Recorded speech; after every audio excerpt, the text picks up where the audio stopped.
Bonjour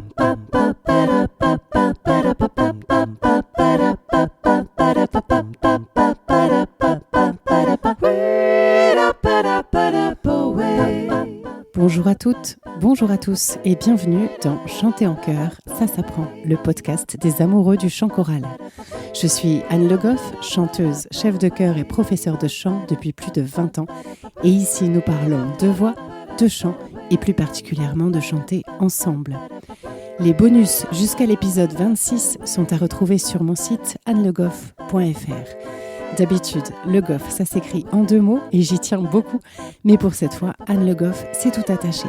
Alors si vous avez bien fait votre échauffement, c'est parti pour l'épisode d'aujourd'hui.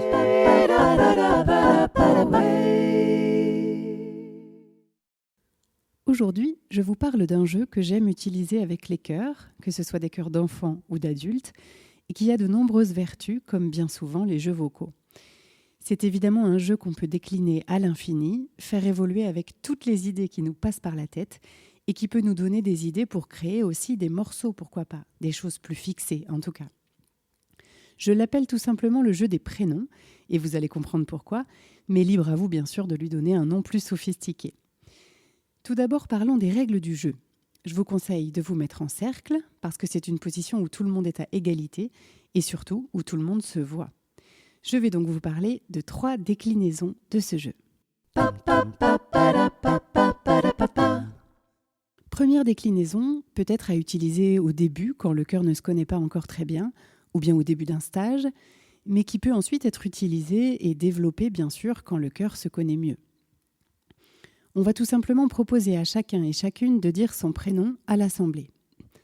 Alors là, vous allez me dire, bon là, elle nous baratine un peu, c'est pas un jeu, ça, c'est juste se présenter. C'est vrai, mais dans la forme du cercle, dire chacun son prénom successivement avec tout le monde qui vous regarde, ça révèle déjà beaucoup de choses, et pour certains, c'est déjà un vrai engagement, quelque chose de pas si facile que ça. Donc c'est important, je pense, de ne pas sauter cette étape. Et on va pouvoir repérer qui regarde par terre, qui dit son prénom avec une toute petite voix, qui dit son prénom en regardant déjà le suivant, comme s'il voulait passer le bébé le plus vite possible, qui montre une gêne dans le non-verbal, qui fait le mariole peut-être, et seulement peut-être pour masquer sa gêne, qui sait. On peut voir aussi qui est à l'aise, qui prononce son prénom bien clairement, avec une voix bien assumée, qui regarde les autres dans les yeux, etc. Donc si on sait observer, on en apprend déjà beaucoup sur les gens avec cet exercice tout simple. Ensuite, on va tourner. On ne va plus dire son propre prénom, mais celui, par exemple, de son voisin de gauche. Et on tourne, là aussi, soit dans le même sens, c'est-à-dire je dis le prénom de mon voisin de gauche, puis lui-même, mon voisin de gauche, dit le prénom de son voisin de gauche, etc. Mais ça peut aussi tourner dans l'autre sens. C'est-à-dire, je dis le prénom de mon voisin de gauche, puis c'est au tour de mon voisin de droite qui dit mon prénom, puis son voisin de droite qui dit son prénom à lui, etc. J'espère que vous me suivez. On tourne en fait là dans le sens anti-horaire. On peut faire de même, bien évidemment, avec le voisin de droite. On peut aller dans tous les sens. Et déjà, c'est une petite gymnastique d'esprit. Ça demande un tout petit peu de concentration. Et puis, plus on change de sens, plus on oblige à une certaine réactivité. Ensuite, on peut aussi sauter quelqu'un, c'est-à-dire on dit non plus le prénom de son voisin direct, mais de la personne d'après.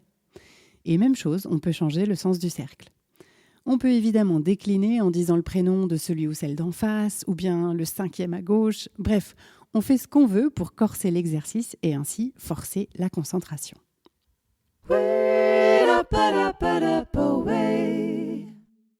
Deuxième déclinaison. Cette fois, on ne va plus juste dire son prénom, mais on va lui associer un geste et on va le chanter. On peut faire cet exercice comme on le sent avant ou après la première déclinaison en fonction de comment on sent les gens à l'aise avec leur voix et avec leur corps. En fait, ça dépend du besoin et de ce qu'on recherche. Donc, chacun chante son prénom sur les notes qu'il veut. Et là aussi, bien sûr, on va pouvoir observer plein de choses déjà dans la façon de l'énoncer. Et on associe un geste ou plusieurs. L'idée ici, c'est que tout le chœur, à chaque fois, répète chaque prénom en imitant le geste, en essayant d'être le plus précis possible sur le son et sur le geste. Ce jeu, les enfants l'aiment bien, je ne vous le cache pas. Bien sûr, on peut là aussi décliner autant qu'on veut. On peut chanter le prénom de quelqu'un d'autre, on peut imaginer des improvisations plus longues autour des prénoms, soit chacun le sien, soit ceux des autres, on peut mélanger les prénoms. Ne vous bridez pas, tout est possible. On va essayer d'être vigilant à ce que tout ne se ressemble pas. C'est le risque parfois. Tout le monde a tendance un peu à répéter, ou du moins faire dans le même style, dans les mêmes tonalités, on va dire, que celui qui a commencé. C'est d'ailleurs pour ça que moi, quand je propose cet exercice, j'aime bien ne pas donner d'exemple. Parce que sinon, j'observe que ça ouvre un seul chemin. Les gens ont tendance à répéter dans le même style. Donc là, on veille à ce que chacun fasse différent du précédent. Et c'est pas si facile qu'il n'y paraît. On essaye aussi que les gestes ne soient pas de simples tout petits mouvements de bras, mais que si possible, on fasse intervenir tout le corps. Pas forcément dans des gestes énormes, mais voilà, on n'est pas juste un bras ou une main, donc on essaye d'être un corps tout entier dans cet exercice. Troisième déclinaison. Dans cette partie, la règle, c'est que quelqu'un va appeler par son prénom quelqu'un d'autre, de préférence quelqu'un qui est plutôt de l'autre côté du cercle, ou en tout cas pas juste les voisins immédiats. Ensuite, et j'insiste beaucoup sur ce « ensuite », qui est peut-être la partie de la consigne la plus difficile à respecter, la personne qui a appelé se dirige vers la personne qu'elle a appelée, tranquillement, pour aller prendre sa place. Pendant ce temps, la personne qui a été appelée en appelle une autre, puis commence à se déplacer vers elle pour prendre sa place, etc. Tout ça doit se faire lentement. À énoncer comme ça paraît un jeu basique, tout simple, mais à faire, c'est beaucoup plus compliqué. Il y a comme un petit stress qui s'abat sur nous quand on est appelé. Soudain, on oublie la règle ou bien comme par hasard, on oublie tous les prénoms des gens qui sont en face de nous. C'est intéressant d'observer ça. Et donc, ce qu'on voit le plus, c'est que quand quelqu'un est appelé, son réflexe, c'est de partir tout de suite, sans savoir où il va. Et puis ensuite, dans la précipitation, d'appeler quelqu'un.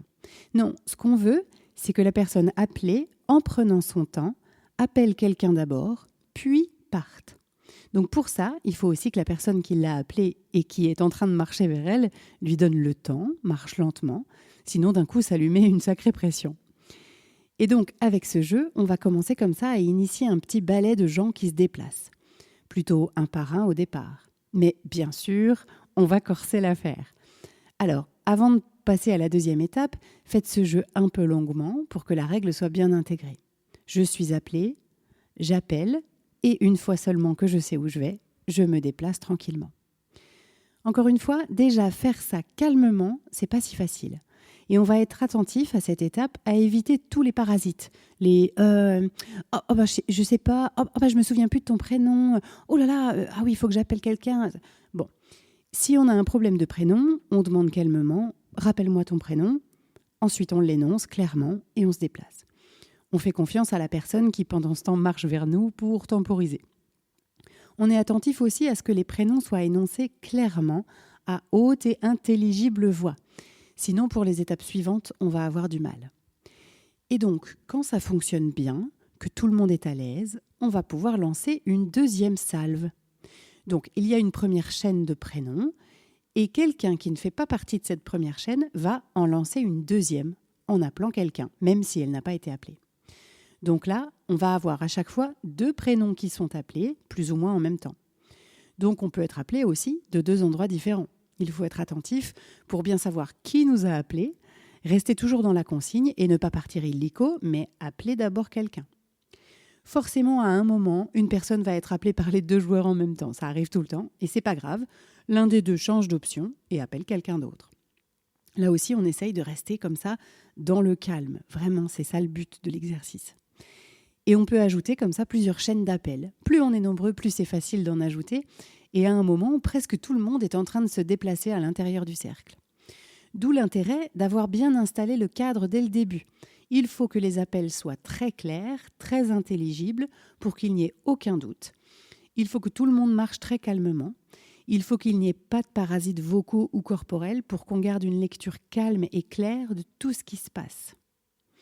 Vous verrez, le stress monte en fait très vite dans ce genre d'exercice et c'est très intéressant pour apprendre à gérer et à garder son calme alors qu'on sent qu'on doit être sur le qui-vive et qu'on peut être appelé à n'importe quel moment de n'importe où et devoir ensuite faire ce qu'on a à faire. Évidemment, s'il y a 2 prénoms identiques dans votre chorale, tout simplement ça va se jouer avec le regard parce que quand on appelle quelqu'un, non seulement on l'appelle avec la voix, mais on l'appelle aussi par le regard.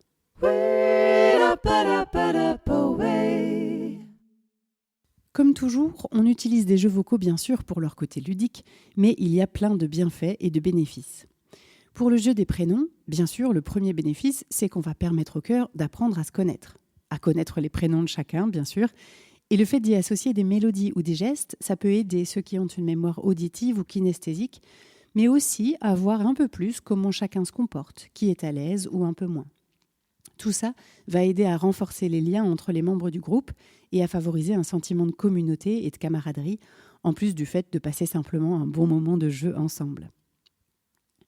À part ça, on a tout un tas de bénéfices à la fois individuels et collectifs. Amélioration de la mémoire, on en a parlé, mais aussi de la concentration.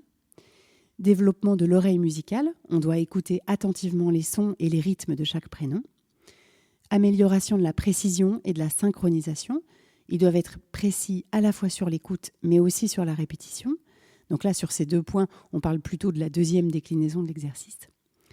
Renforcement de la confiance et de l'estime de soi.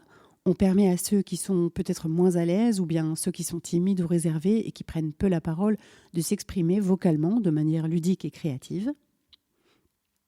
Amélioration de la communication. Les membres doivent s'écouter et se répondre les uns aux autres. On voit aussi dans la 3e déclinaison quelles sont les bases, quel est le cadre humain ou musical pour que la communication soit bonne, pour qu'on puisse bien s'écouter, mais aussi bien se comprendre. Stimuler la créativité. On offre aux choristes la possibilité de trouver des façons uniques et originales de chanter et de se mouvoir en fonction des prénoms. Ça peut encourager la prise de risque et l'exploration de nouvelles idées musicales. Renforcer l'esprit d'équipe. Les chanteurs travaillent ensemble pour créer une performance cohérente et harmonieuse. Ça peut aider à cultiver un sentiment de responsabilité envers le groupe et encourager la coopération et le partage. Gestion du stress, particulièrement dans la 3e déclinaison, mais ça peut être vrai aussi dans les autres. On doit apprendre à gérer ce petit stress qui monte et en même temps à être là, bien présent, à appréhender la situation dans son ensemble et à pouvoir réagir de la bonne manière au bon moment, celui où on attend de nous qu'on soit là. Ça, ce sont des situations comparables au concert, finalement.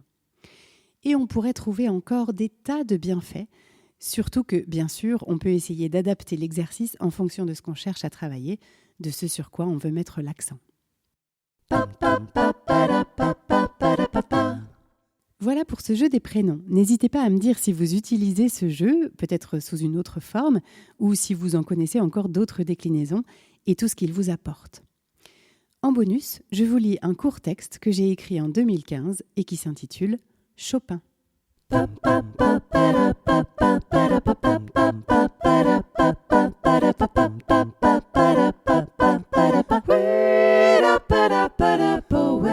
J'espère que cet épisode vous a plu. Si c'est le cas, je vous invite à vous abonner au podcast pour ne pas rater les épisodes suivants et surtout à me mettre plein de petites étoiles et de commentaires sur la plateforme où vous l'avez trouvé. Ça me sera d'une grande aide pour le faire découvrir à davantage de passionnés de chant en chœur. N'hésitez pas bien sûr à en parler à vos camarades choristes, mais pas pendant la répétition, et même à votre chef de chœur. C'est toujours intéressant pour eux d'avoir des ressources et pour moi d'avoir des retours. Si vous souhaitez découvrir les bonus dont je vous parle dans l'épisode, vous pouvez prendre un abonnement à partir de 1 € par mois sur Patreon. C'est une plateforme de financement participatif qui pourra me permettre de continuer sereinement ce podcast. Cherchez Patreon, Patreon, et vous tapez « Chanter en chœur » tout attaché. Le lien est aussi disponible sur mon site annelegoff.fr à l'onglet podcast. N'hésitez pas là aussi à laisser des commentaires, vos questions ou les sujets que vous aimeriez que j'aborde. Merci à tous, on se retrouve la semaine prochaine pour un nouvel épisode de Chanter en chœur, ça s'apprend. D'ici là, prenez soin de vous et de votre voix.